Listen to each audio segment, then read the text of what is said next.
welcome back to my YouTube channel.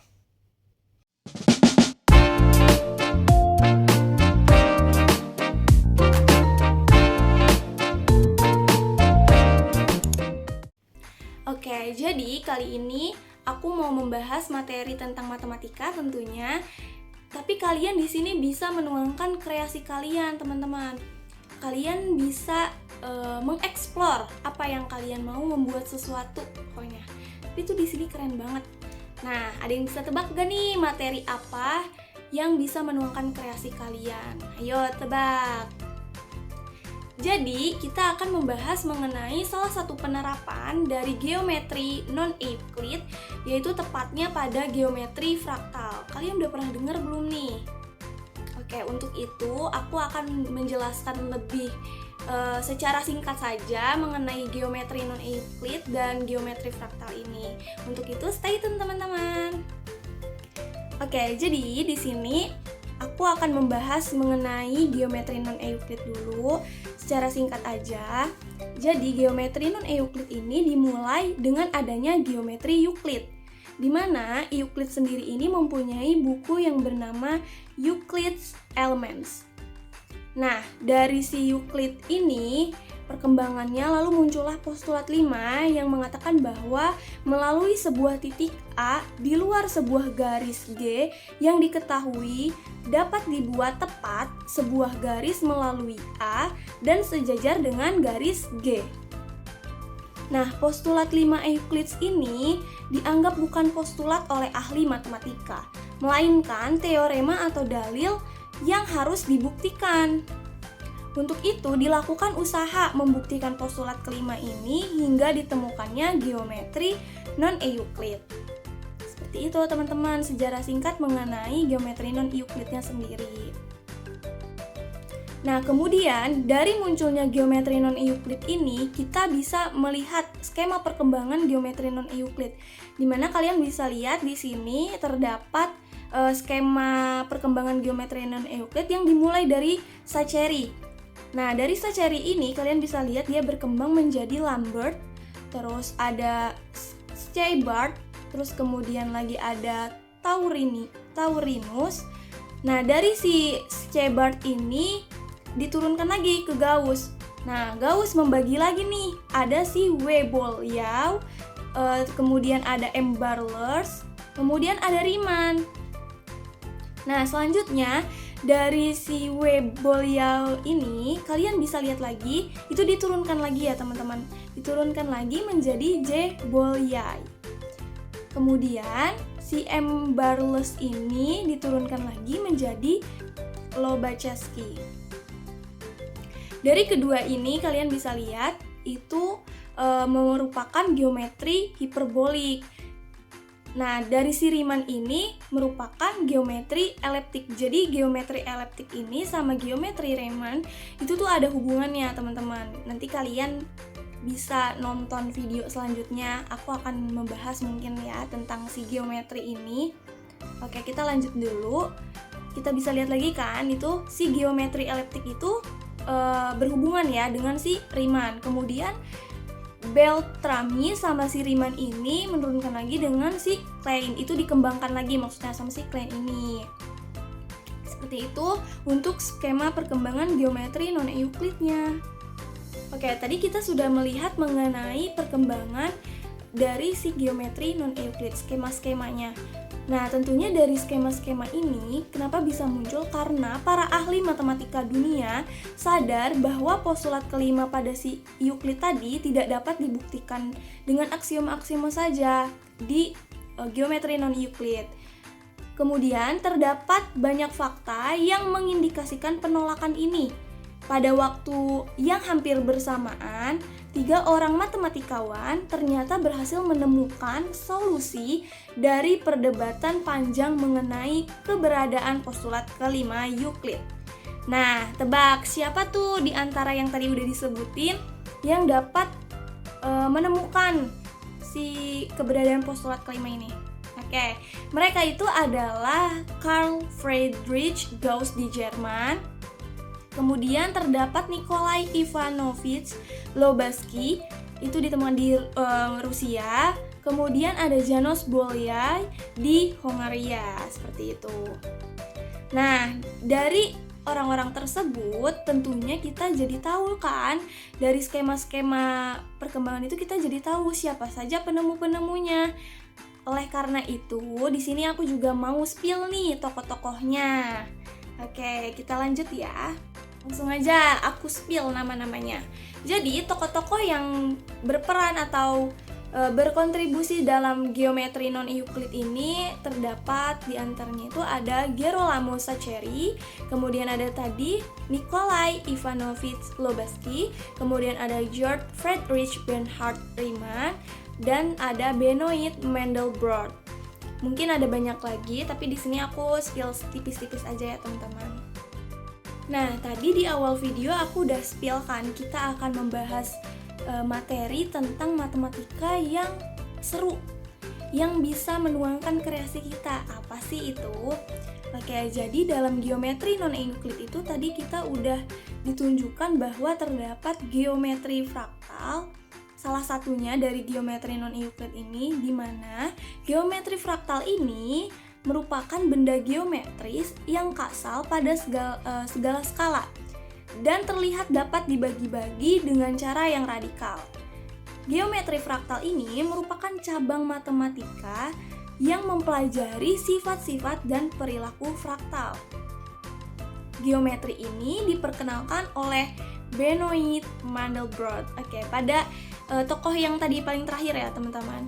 Nah, si Benoit ini dia memperkenalkan pada tahun 1975 dan merupakan penyempurnaan dari beberapa teori fraktal sebelumnya. Jadi di sebelumnya itu mungkin udah ada yang nemuin nih geometri fraktal, tapi lebih diteliti lagi dengan si Benoit ini gitu teman-teman. Oke, selanjutnya geometri fraktal ini biasanya dihasilkan dari konstruksi 2 maupun 3 dimensi yang membentuk sebuah objek atau bentuk geometri rumit yang dalam kehidupan sehari-hari dengan cara mengulang suatu pola yang biasanya kita kenal itu dengan proses iterasi. Kemudian dari si geometri fraktal ini tentunya kita bisa kan menemukan ciri-cirinya. Kayak gimana sih ciri-cirinya? Nah, ciri-cirinya itu terdapat bentuk geometri yang alami, suatu objek yang memiliki dimensi kecil, kemudian suatu objek yang tidak memiliki bentuk yang pasti atau tidak beraturan. Nah, si geometri fraktal ini juga merupakan suatu objek dasar untuk pembentukan model, seperti itu. Nah, di video kali ini tuh aku akan membahas mengenai implementasi dari geometri fraktal ini, aplikasi apa gitu kan, kayak penggunaan apa yang bisa kita terapkan dalam kehidupan sehari-hari dari geometri fraktal ini. Oke, sebelum aku membahas itu dan aku beri contoh di sini, beri contoh langsung ya. Di sini aku mau beri contoh sedikit dulu, spill mengenai geometri si fraktal ini sendiri yang kita sering temuin dalam kehidupan sehari-hari. Oke, kita lihat nih. Nah, di sini aku memberikan contoh mengenai geometri fraktal ini. Kalian bisa lihat di gambar yang pertama itu tuh ada bentuk daun ya teman-teman. Jadi daun ini merupakan salah satu contoh dari geometri fraktal yang alami. Dalam kehidupan sehari-hari kita sering lihat kan tentunya. Kenapa sih daun itu bisa dikatakan geometri fraktal? Kalian bisa lihat di sini itu tuh bentuknya itu kayak dari pola yang sama ya, dari yang besar terus mengecil seperti itu teman-teman. Kemudian kalian bisa lihat di foto di sebelah daun itu ada petir ya. Nah, kalian bisa lihat si petir ini memiliki pola kan. Selanjutnya di bawahnya itu ada langit. Nah, langitnya itu ada awan kan. Awannya itu kayak yang membentuk sama, bentuk yang sama dibuat secara alami gitu ya, kebentuk sendiri secara alami. Selanjutnya di sebelahnya itu ada kayak bukit-bukit. Nah, kayak Candi Borobudur itu sebenarnya merupakan contoh geometri fraktal ya. Seperti itu contohnya. Kita lihat lagi ya. Ada contoh lainnya nih yang sering kita lihat geometri fraktal alami ini gitu. Oke, selanjutnya di sini ada contoh lain nih tentang geometri fraktal alami. Yang pertama itu ada brokoli ya. Tentunya kita sering lihat kan, brokoli ini bentuk di atasnya itu tuh kayak yang bulat-bulat kecil-kecil seperti itu ya bundarannya. Itu juga bisa dikatakan dengan fraktal gitu. Dan selanjutnya ada kerucut pinus, ada spulen, ada salju. Nah, kalian bisa lihat di salju ini tuh bener-bener geometri fraktal banget ya, ini secara alami. Dia tuh memiliki cabang-cabang kepingan salju memunculkan cabang kepingannya sendiri dengan terus-menerus gitu ya. Kemudian kalian bisa lihat juga di sini ada cabang pohon, ada juga kristal tembaga, ada sungai, ada juga busa. Nah, busa ini kalian bisa lihat kalau kita lagi nyuci piring ya misalnya, itu kan ada kayak busa-busanya kan. Di situ kalian bisa lihat bahwa geometri fraktal ini tuh yang membentuk pola tadi kan. Itu tuh kayak ada yang busanya lebih besar, kecil seperti itu. Mungkin itu contoh geometri fraktal secara alami yang sering banget kita temuin di kehidupan sehari-hari. Nah, untuk itu di sini aku ingin memberitahu bahwa kita bisa loh membuat atau menerapkan si geometri fraktal ini dengan cara apa sih? Kita misalnya kayak mau membuat pola pada, kalian pernah lihat gak sih batik di Jogja gitu misalnya ya, itu kan kalau kita mau membuat batik kita pasti membuat polanya gitu kan. Nah, kita bisa nih membuat atau menerapkan geometri fraktal ini menjadi motif batik. Kayak gimana sih caranya? Nah, di sini aku mau spill nih atau mau berbagi cara membuat geometri fraktal ini gitu. Penerapannya ya, implementasinya dalam kehidupan sehari-hari. Disimak ya, guys. Oke, di sini jadi aku mau membuat seperti bunga gitu ya, teman-teman. Di sini aku membuat bunga yang dimana aku buat dari bunga kelopaknya yang gede banget jadi mengecil terus ada bunga kecil lagi. Itu kan membentuk suatu pola ya, membentuk suatu pola yang dimana itu dikatakan dengan adanya iterasi. Nah, teman-teman, di sini kenapa aku bilang menuangkan kreasi kalian, karena di sini itu kalian bisa menggambar sesuka kalian gitu loh, membentuk sebuah pola. Biasanya juga kita bisa membuat kayak bunga mawar, kayak gitu kan, bunga matahari. Itu bisa loh, teman-teman. Di sini aku nunjukin menggunakan aplikasi GeoGebra dengan membuat lingkaran-lingkaran dulu dengan ukuran yang sama awalnya gitu kan. Terus untuk iterasi ke selanjutnya atau pola selanjutnya yang dimana ukurannya itu akan mengecil itu juga dikurangin lagi misalnya gitu. Untuk lebih jelasnya kalian bisa lihat proses pembuatan aku membuat bunga ini. Kalian bisa loh membuat juga dengan kreasi kalian yang lebih menarik tentunya ya. Oke, jadi di sini proses awalnya itu kita membuat sebuah lingkaran dengan ukuran sebenarnya dibebaskan. Kalian ingin ukurannya berapa aja. Kalau aku di sini makanya kayak 105 cm gitu ya berdiameternya. Dari lingkaran besar tadi, kita dapat membuat lingkaran lebih kecilnya lagi seperti berikut ya gambarnya.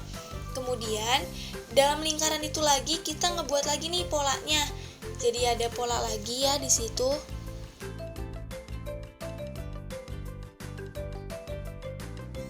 Dengan ukuran lingkaran yang sama, kita membuat lingkaran lagi ya di setiap lingkaran besar tadi itu.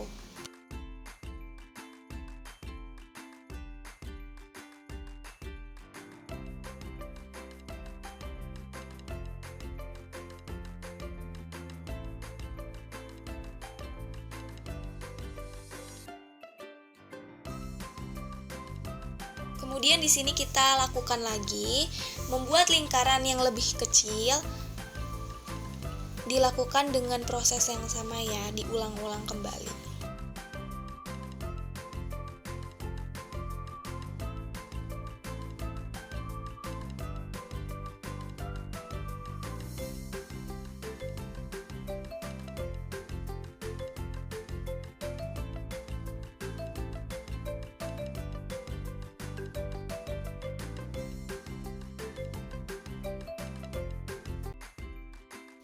Pada ukuran lingkaran yang agak sedang dari lingkaran besar itu kan ada 7 ya teman-teman.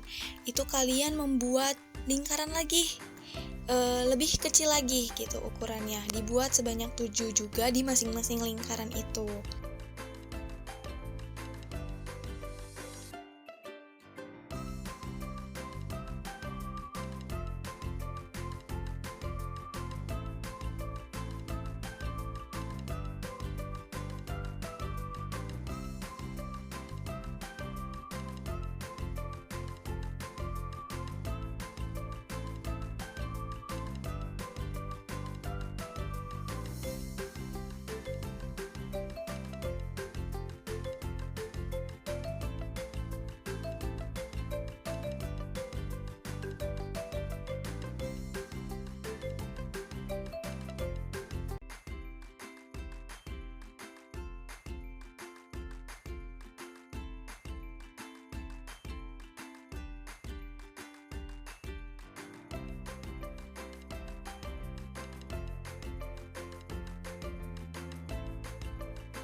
Setelah membuat lingkaran kecil dari ketujuh lingkaran itu, kita membuat lagi lingkaran lebih kecil lagi dari ukuran yang sebelumnya di bagian sisi kiri, sisi kanan gitu ya. Seperti kalian lihat di sini ada space kosong, di situ kita membuat lingkarannya lagi.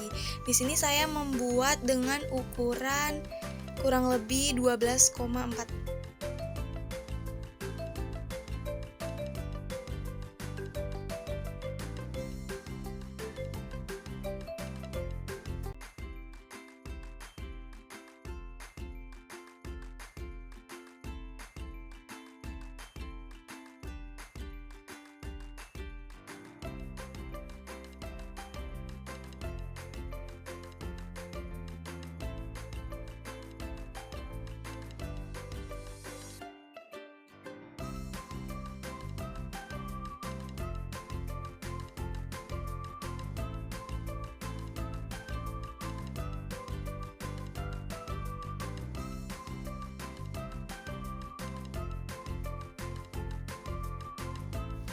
Setelah kita membuat lingkaran dengan ukuran yang 12,4 tadi itu, di bagian masih di sisi lingkaran yang paling besar, sekarang kita buat lagi nih dengan hal yang sama ya, di pinggiran lingkaran tadi tapi lingkaran yang agak kecil teman-teman. Kalian bisa lihat di videonya supaya lebih paham lagi mungkin ya. Kalian lihat di sini dan saya merapikan kembali, mengulang pola yang sama pada lingkaran selanjutnya.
Di bagian tengah lingkaran ini masih ada space kecil. Di sini kita membuat lingkaran lebih mengecil lagi. Di masing-masing space itu seperti yang kita lihat di sini, kurang lebih ada 6 ya, teman-teman.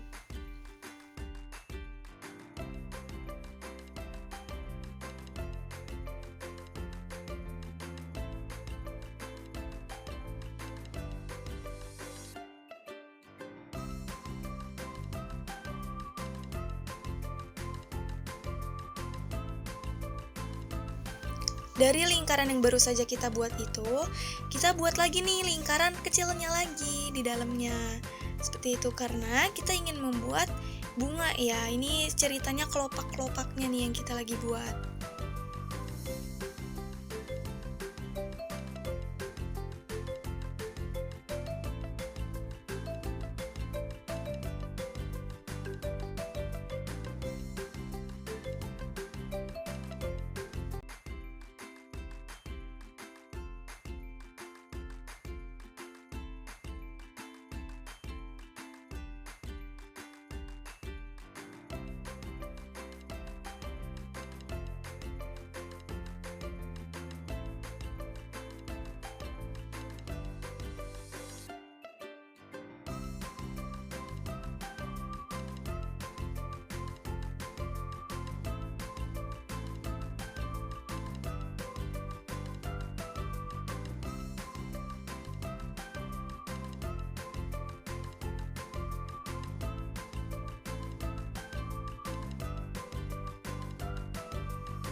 Setelah semua pola sudah kita buat, di sini kita merapikan titik-titik yang ada pada GeoGebra ini, kita hapus agar desainnya atau polanya bisa terlihat lebih jelas lagi ya teman-teman.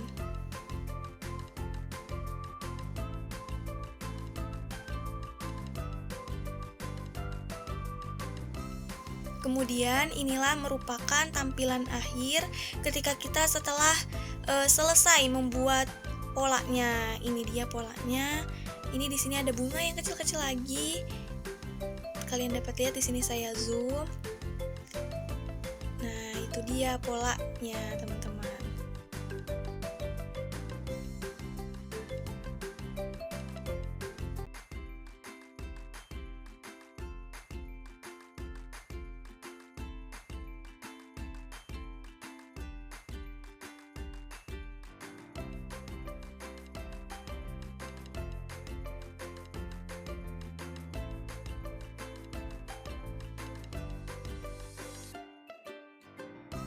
Setelah kita membuat polanya, sudah kelar desainnya, kita membuat proses mewarnai. Supaya apa? Supaya lebih terlihat cantik lagi, bunganya lebih terlihat lagi gitu warna-warnanya. Di sini saya memilih warna pink. Kalian bisa mengkreasikan dengan kreasi kalian masing-masing ya.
Setelah proses pewarnaan selesai, di sini adalah tampilan hasil akhirnya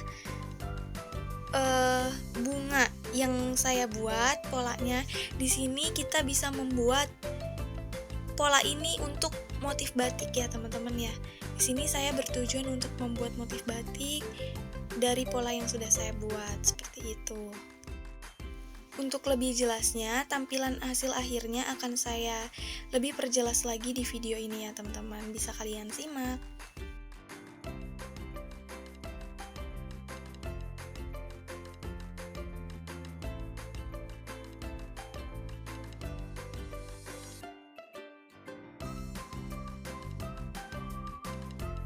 Nah, dari yang udah aku contohin ya, kalian bisa lihat kan di sini aku membentuk bunga. Lucu banget ya bunganya, kayak bunga apa ya? Itu warnanya ungu-ungu gitu.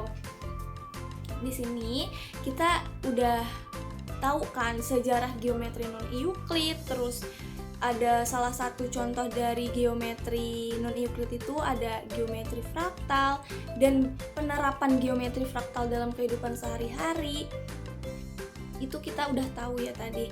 Terus apa sih manfaatnya kita tahu itu semua? Apa sih manfaatnya kita menerapkan itu semua?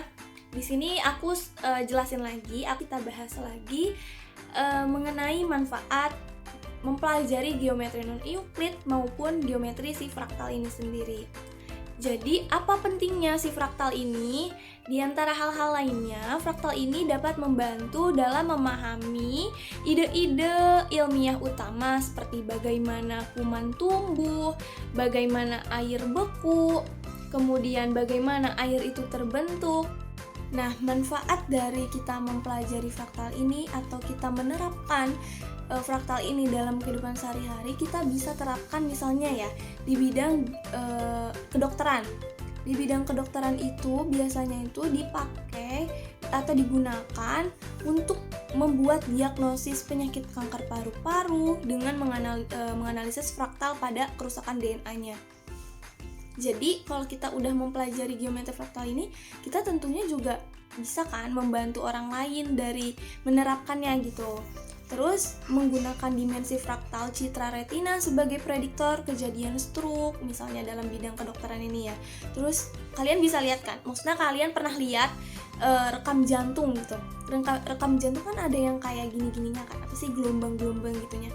Itu juga rekam detak jantung ini tuh membuat pola kan. Nah, ini merupakan salah satu aplikasi dari geometri fraktal. Kemudian ada di bidang meteorologi, di mana bisa melihat grafik atau misalnya ada gempa bumi, kita kan bisa ngelihat gitu ya, kayak grafik-grafiknya. Terus ada di bidang ekonomi itu grafik bursa saham atau grafik peningkatan penurunan gitu kan ketika kita mempunyai saham. Kemudian di bidang perfilman ini kita juga bisa menemukan aplikasi fraktal ini pada visualisasi efek terhadap objek di global konkret ke dalam objek grafisnya seperti itu. Nah, mungkin itu contoh-contoh tadi ya kan. Terus dari contoh yang udah aku buat nih atau penerapan geometri fraktal yang bisa kita terapkan dalam kehidupan sehari-hari. Di sini kan tadi aku membuat salah satu penerapan dari geometri fraktal yaitu bunga ya. Nah, kalian dapat lihat bahwa di sini untuk membuat kelopaknya itu dibuat dengan ukuran besar, lalu mengecil dan seterusnya seperti itu ya. Dari besar kecil banget. Terus dari sini kita kan bisa melihat ya adanya pola yang sama. Hal ini dinamakan dengan iterasi ya teman-teman. Tadi yang udah aku spill tuh tadi di depan sebelum video ini gitu kan, di awal-awal video maksudnya. Nah, selain itu dari hasil yang udah aku buat ini itu juga dapat dijadikan sebagai pola atau motif dalam membuat batik. Nah, si bunga ini tuh kita bisa, kalau kita mau membuat batik gitu ya, kita bisa nih memakai pola ini gitu. Terus ini merupakan salah satu penerapan geometri non-Euclid pada geometri fraktal, teman-teman. Seru banget gak sih belajar matematika tuh, menyenangkan banget tahu. Di sini kita bisa mengeksplor gitu, apa yang kita mau, apa yang bisa kita terapkan dalam kehidupan sehari-hari gitu. Nah, kalian dapat mencoba penerapan geometri fraktal dengan kreasi yang bisa kalian buat ya. Sekian video kali ini, semoga bermanfaat dan tetap semangat ya belajarnya teman-teman, karena masih banyak nih yang mau kita explore gitu. Tunggu aja di video selanjutnya ya teman-teman. Jangan lupa jaga kesehatan kalian dan tetap semangat. See you in the next video, bye!